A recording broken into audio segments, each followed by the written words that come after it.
नमस्कार दोस्तों, मैं डॉक्टर पीएम त्रिपाठी, डायरेक्टर वैद आईसीएस लखनऊ। आज आपके सामने यूपी एपीओ 2023 उस एग्जाम के बारे में बात करने के लिए आया हूं। कुछ सवाल हैं कि यूपी एपीओ का नोटिफिकेशन पब्लिक सर्विस कमीशन कब तक जारी कर सकती है, कितनी वैकेंसीज यूपी एपीओ के पोस्ट में आएंगी और नोटिफिकेशन के बाद एग्जाम यानी प्रीलिम्स देने तक में कितना समय हमको तैयारी के लिए मिलेगा और क्या यूपी एपीओ में कुछ बदलाव इस बार देखने को मिलेंगे। ऐसे ही तमाम ऐसे मुद्दे जिन पर आप जानना चाहते हैं, आपकी जिज्ञासा है, आपकी दिलचस्पी है और आप खुद एक लॉ ग्रेजुएट हैं और यूपी जुडिशियल सर्विसेज के साथ साथ दूसरे स्टेट के जुडिशियल सर्विसेज की तैयारी कर रहे हैं, साथ ही में एपीओ का एग्जाम यूपी में भी और दूसरे राज्यों में भी दे रहे हैं, जो असिस्टेंट प्रोसिक्यूटिंग ऑफिसर सहायक अभियोजन अधिकारी का पद कहलाता है। तो इन्हीं सब तमाम मुद्दों पर बात करने के लिए हम अपने लॉ टीम के हेड श्री अमित कुमार सर से बात करेंगे और जानने की कोशिश करेंगे कि इन सारे सवालों के क्या जवाब हैं और आपकी जो जिज्ञासाएं हैं, आपके जो प्रश्न हैं, उनका समाधान करने का प्रयास करें। तो अमित, मुझे ये बताएं कि यूपी एपीए 2023 का नोटिफिकेशन कब तक आने की उम्मीद है? क्या इस साल आएगा? आएगा तो कब तक आएगा? जी। अभी चूंकि लगभग 113 वैकेंसीज के बारे में हमें जानकारी मिली है, तो जब तक नोटिफिकेशन आएगा तो मुझे ऐसा लगता है कि इसमें कुछ वैकेंसीज ऐड होंगी, कम होने का चांस नहीं है। तो इस हिसाब से अगर हम बात करें कि ये बहुत अच्छी अपॉर्चुनिटी है बच्चों के लिए और संभवतः मुझे ऐसा लगता है कि नोटिफिकेशन सितंबर लास्ट वीक तक शायद नोटिफिकेशन आ जाएगा यूपीएपीओ का। और अगर नोटिफिकेशन आता है तो वैकेंसीज इसमें 113 नहीं रहेंगी, इसमें वैकेंसीज ऐड होके ही आएंगे। चलिए, अगर हम ये मान लेते हैं आज की तारीख में कि अगर 113 के ही पद हैं, जो कि कुछ बढ़ने की संभावना है, अगर बढ़ जाए तो बहुत अच्छी बात है। हम यही फिगर अगर लेकर चलते तो नोटिफिकेशन सितंबर में आने के बाद आपको क्या लगता है कि कब तक पहला एग्जाम प्रीलिम्स का यूपीएपीओ का होगा? देखिए सर, नोटिफिकेशन से लगभग 1 महीने का जो समय रहेगा वो फॉर्म वगैरह एप्लीकेशन फॉर्म की डेट रहेगी और एप्लीकेशन फॉर्म से भी अगर हम बात करें कि लगभग 8 से 10 दिन में जो होगा वो एग्जाम वगैरह के लिए एग्जाम वगैरह की डेट लग जाएगा। तो मुझे ऐसा लग रहा है कि नवंबर फर्स्ट वीक या सेकेंड वीक तक एग्जाम की डेट वगैरह जो है वो क्लियर हो सकती है। अच्छा, हाँ। तो इस बार जो यूपीएपीओ 2023 का एग्जाम है, क्या इसमें भी कुछ नया ट्रेंड या कुछ बदलाव हो सकता है? हाँ, देखिए पिछले एग्जाम्स की तुलना में। हाँ, लास्ट जो एग्जाम हुए हैं, चाहे वो 2020 में हुआ था या 2022 में हुआ है, दोनों एग्जाम्स में पेपर जो था, पेपर बहुत ही फैक्चुअल पूछा गया है। मुझे ऐसा लगता है कि इस बार में पेपर जो रहेगा वो फैक्चुअल और कॉन्सेप्चुअल दोनों रहेगा और जिसमें लास्ट टाइम से कॉन्सेप्चुअल पोर्शन बढ़ना चाहिए, मुझे ऐसा लगता है।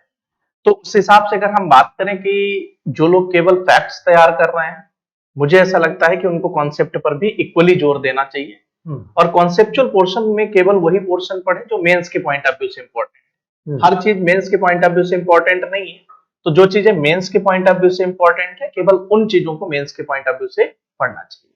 तो जो हमारे स्टूडेंट्स इस वीडियो को देख रहे हैं और वो लॉ ग्रेजुएट हैं, साथ में जुडिशियल सर्विसेज और एपीओ दोनों की तैयारी करना चाहते हैं, तो उन दोनों के सिलेबस और पैटर्न ऑफ एग्जामिनेशन में और जो सवाल पूछे जाते हैं उनके तौर तरीकों में क्या अंतर है? किन चीजों का ख्याल रखना चाहिए, ध्यान रखना चाहिए? देखिए, हमें मैंने आपसे ये पूछा कि जो बच्चे हमारे इस वीडियो को देख रहे हैं और वो जुडिशियल सर्विसेज की भी तैयारी कर रहे हैं, साथ ही साथ एपीओ की भी तैयारी कर रहे हैं। तो जुडिशियल सर्विसेज की तैयारी और एपीओ की तैयारी में क्या मुख्य अंतर होता है हाँ। और उन्हें किन खास बातों का ख्याल दोनों एग्जाम के लिए करना चाहिए? देखिए, जुडिशरी की अगर हम बात करें तो हम जब मेंस की बात करते हैं तो मेंस में सेकेंड पेपर जो होता है वो प्रोसीजरल लॉ का पेपर होता है, जिसमें सीआरपीसी, सीपीसी और इंडियन एविडेंस एक्ट, ये तीन पेपर्स जो है, तीन पेपर्स ये पूछे जाते हैं। एक होता है प्लीडिंग का। तो एपीओ की अगर हम बात करें तो एपीओ में जो इंडियन एविडेंस एक्ट होता है, इंडियन एविडेंस एक्ट का एक सेपरेट पेपर पूछा जाता है। जबकि प्रोसीजरल लॉ की अगर हम बात करें तो police act, police regulation, IPC और प्रोसीजरल लॉ में सीआरपीसी। तो सीआरपीसी का जो पेपर होता है वो एक पेपर में हो जाता है। कहने का मतलब दो लॉ के पेपर होंगे और एक जीएस का पेपर होगा, एक हिंदी का पेपर होगा। अच्छा, तो इसमें जो लॉ का फर्स्ट पेपर होता है उसमें चार पेपर कवर हो जाते हैं, सीआरपीसी, आईपीसी और उसके अलावा पुलिस रेगुलेशन और पुलिस एक्ट। जो सेकेंड पेपर होता है वो इंडियन एविडेंस है। तो जो लोग एपीओ की प्रिपरेशन कर रहे हैं, मुझे ऐसा लगता है कि उन लोगों को इंडियन एविडेंस एक्ट पर खास करके ज्यादा जोर देना चाहिए। और बच्चे जो इलस्ट्रेशंस वगैरह होते हैं, जो भी बैरक में इलस्ट्रेशन दिए रहते हैं, उन इलस्ट्रेशन को तैयार कर लेते हैं, कॉन्सेप्ट पर उतना कमांड नहीं करते हैं। जबकि लास्ट टाइम के पेपर्स की अगर हम बात करें तो इलस्ट्रेशन कमीशन ने अपनी तरफ से भी बनाए, वो इलस्ट्रेशन नहीं पूछे जो आपके बैरक वगैरह में या आपकी बुक वगैरह में दिए गए। केसेस से इलस्ट्रेशन निकाल लिए, अपनी तरफ से इलस्ट्रेशन बना दिए। तो मेरे ख्याल से आपको कॉन्सेप्ट पर ज्यादा जोर देना चाहिए, बजाय चीजों को याद करना या उनको रटना। अच्छा, आपने जितने भी इंपॉर्टेंट पेपर्स एपीओ के लिए बताए उसमें प्रोसीजरल लॉज, आईपीसी, सीआरपीसी और इंडियन एविडेंस एक्ट, और ये तीनों ही कानूनों को लेकर सरकार ने एक नया विधेयक संसद में प्रस्तुत किया है, जिसको स्टैंडिंग कमेटी के पास भेजा गया है। तो अब जब नए कानून बन के आ जाएंगे, जब भी आएंगे, तो क्या अभी अगर ये एग्जाम होना है तो इन विधेयक का, अगर वो अधिनियम बनते हैं, जब भी बनते हैं, तो कुछ असर पड़ेगा?